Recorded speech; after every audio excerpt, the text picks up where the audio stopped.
शालेय शिक्षणात शेतीविषयक अभ्यासक्रम असला पाहिजे या संदर्भात विविध पद्धतीने संशोधन चालू आहे आणि या पद्धतीने सरकार देखील आपली भूमिका देखील राबवणार आहे। विविध ठिकाणच्या विद्यापीठांकडून त्या संदर्भातला ढाचा मिळवण्याचं काम देखील युद्धपातळीवर सुरू आहे। आपल्यासोबत दापोली विद्यापीठाचे कुलगुरू आहेत।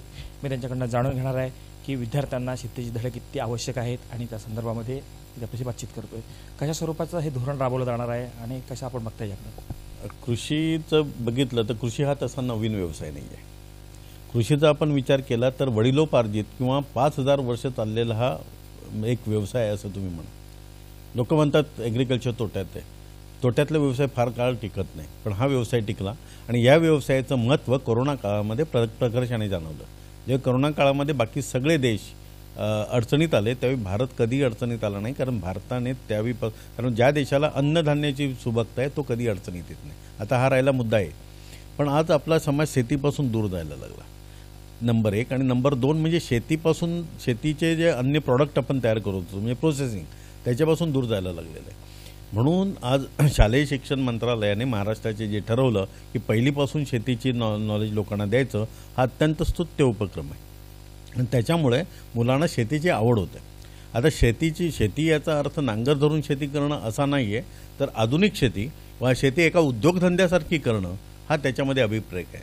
म्हणजे जेवढे तुम्ही पैसे टाकतात त्या पैशाच्या प्रमाणात 30% परतावा म्हणा 40% परतावा कसा मिळेल, त्याच्यासाठी लागणारं नवीन तंत्रज्ञान कसं वाचेल आणि त्याच्यासाठी नवीन तंत्रज्ञान कसं वापरता येईल आणि त्याच्यासाठी आपल्याला कमीत कमी इन्व्हेस्टमेंट कशी करता येईल हे सगळं शिकण्यासाठी आपल्याला कृषी विद्यापीठांमध्ये जायला पाहिजे, कृषीचं एज्युकेशन घेतलं पाहिजे। आज गंमत अशी होते की लोकांना आता जी तरुण पिढी आहे त्यांना तुम्ही 12वीला विचारलं तुम्ही कोण होणार तर 90% किंवा 80% तरी सांगतील इंजिनियर, उरलेले 10-15% मेडिकल आणि चुकून कोणतरी ॲग्रिकल्चर वगैरे सांगतो, कारण त्यांना माहिती नाही आहे।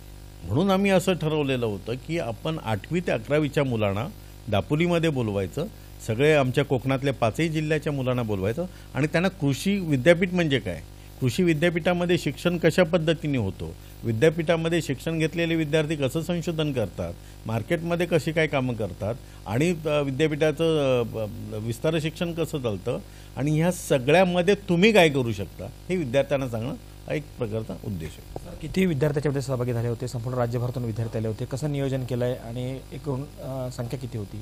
आम्ही कोकणसाठी कोकण कृषी विद्यापीठाची कार्यक्षेत्र कोकण असल्यामुळे डहाणूपासून ते बांद्यापर्यंत असे 500 विद्यार्थी, 100 शिक्षक, कारण प्रत्येक जिल्ह्यातले 100 विद्यार्थी, एका शाळेचे 5 विद्यार्थी, त्याच्यामुळे 5 विद्यार्थ्यांनी 1 शिक्षक, असे 100 विद्यार्थी आणि 500 विद्यार्थी आणि 100 शिक्षक अधिक त्याच्यानंतर एक 70 मुलं आलेली आहेत ज्यांनी नंतर परमिशन आमच्याकडून मागितली, पण ते शाळेच्या शाळा आलेलं आहे आणि असे म्हणून जवळपास 670 मुलं होती आणि ह्या 670 मुलांपैकी 600 मुलांना आणायची व्यवस्था आम्ही केलेली होती।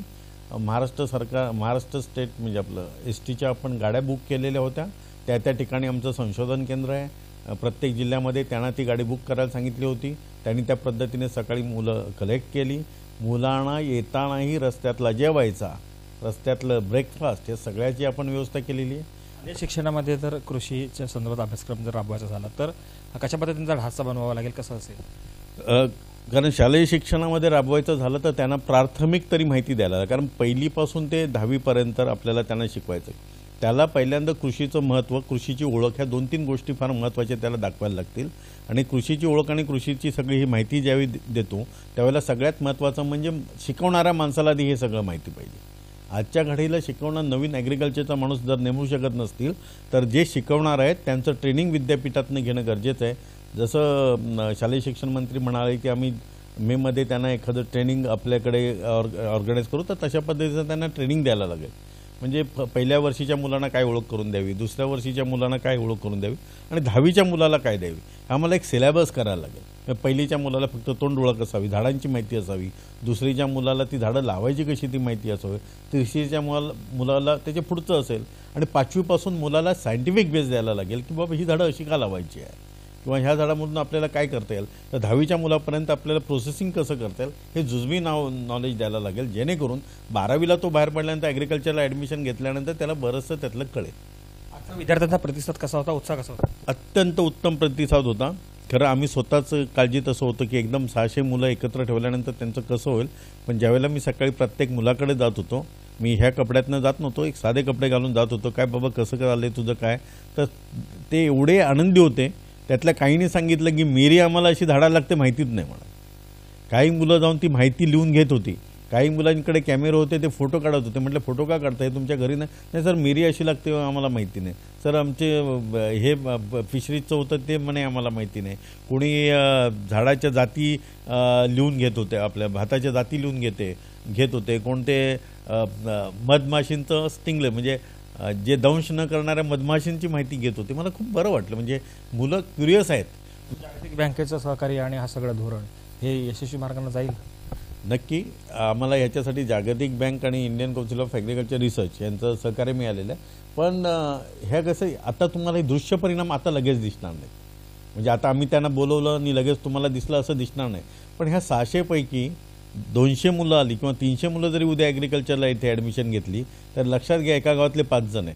त्या 5 जणांनी 10 जणांना सांगणार आणि 10 जणांना ते सांगणार किंवा 5 जण 50 जणांना सांगणार. त्या 50 म्हणजे आपण 5चा विचार करूया नको.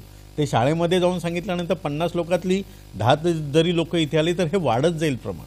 आणि देशाला आज ॲग्रिकल्चर ग्रॅज्युएटची फार गरज आहे आणि ॲग्रिकल्चरमध्ये संशोधन करणं अत्यंत गरजेचं. कारण भारतासारख्या जिथे प्रचंड लोकसंख्या आहे त्या देशाला जोपर्यंत अन्नधान्य आपण आता अन्नधान्याने स्वयंपूर्ण आहोत, जोपर्यंत आपण स्वयंपूर्ण आहोत तोपर्यंतच आपल्याला वजन आहे.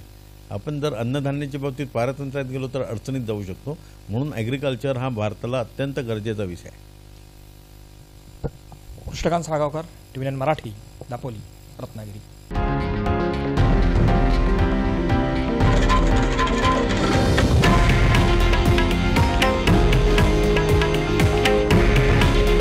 हे आहे देशातील नंबर 1 न्यूज नेटवर्क आणि आपण पाहत आहात TV9 मराठी. काळजी तुमची, हित महाराष्ट्राचं.